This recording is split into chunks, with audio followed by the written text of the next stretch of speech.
vont être déposés dans le vagin lors du rapport sexuel. Ils vont commencer un véritable marathon d'une vingtaine de centimètres. Ils vont remonter l'utérus, traverser le col, puis emprunter les trompes de Fallope dont une seule mène à l'ovule. Seulement quelques centaines de spermatozoïdes atteindront l'ovule et un seul parviendra à entrer à l'intérieur. À cet instant, l'œuf monocellulaire est formé. Il mesure 1/10 de millimètre et il va se diriger en direction de l'utérus où il va s'implanter. C'est la nidation. L'unique cellule va alors se diviser à une vitesse folle. Lors du premier mois, votre futur bébé va passer d'un amas de cellules ronds qui ne mesure pas plus d'1 mm à un embryon qui a la forme d'un tétard de 4 mm avec un dos et une queue incurvée. Il reste très petit, mais il a déjà un cerveau et un cœur qui bat. Tout va très vite. La division cellulaire, leur différenciation, tout est parfaitement orchestré. Lors du deuxième mois, l'embryon passe de 4 mm à 4 cm. La plupart de ses organes vitaux se développent.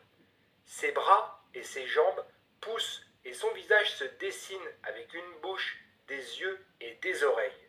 Durant le troisième mois, votre futur bébé est considéré comme un fœtus. La phase critique de son développement est passée. Ses organes vitaux sont formés. Même si ce n'est pas encore perceptible pour la future maman, il commence à bouger. En 4 semaines, il va doubler de volume et mesure 10 cm à la fin du troisième mois. Lors du quatrième mois de grossesse, le fœtus continue son développement. Il bouge de plus en plus. Il entend désormais les bruits extérieurs qui peuvent le faire réagir. À la fin du mois, il mesure environ 14 cm et pèse 200 grammes. Lors du cinquième mois, les sens du futur bébé sont en plein développement. Le goût, l'odorat, l'ouïe, le toucher ou encore la vue. Les cellules nerveuses propres à chaque sens se multiplient dans le cerveau. L'ouïe devient de plus en plus fine. Le fœtus perçoit et distingue les bruits intérieurs au corps de la future maman et les bruits extérieurs. À la fin du mois, votre petit être mesure plus de 20 cm pour 500 grammes. Le sixième mois, à cet âge, le développement de votre futur bout de chou est déjà bien avancé et il aurait une chance de survie en néonatologie. Mais gardez-le au chaud encore quelques semaines dans votre ventre.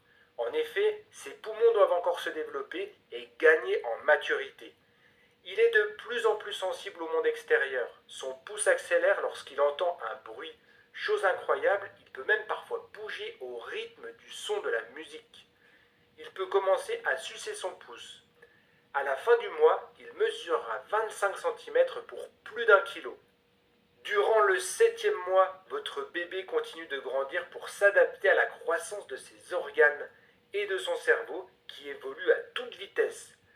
Il donne toujours des coups de pied et des coups de poing, mais il joue moins à l'acrobate car il a de moins en moins de place.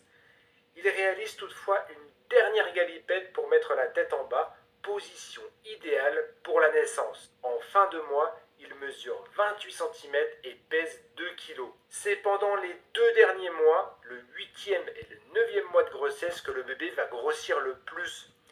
Il va être de plus en plus compliqué pour lui de bouger. La future maman peut apercevoir un coude, un genou ou encore un pied sous la peau de son ventre. Tous les systèmes ont terminé leur développement. Le bébé pèse en moyenne 3,3 kg pour 50 cm. Il est l'heure de naître et de découvrir le monde extérieur. Voilà pour cette vidéo, j'espère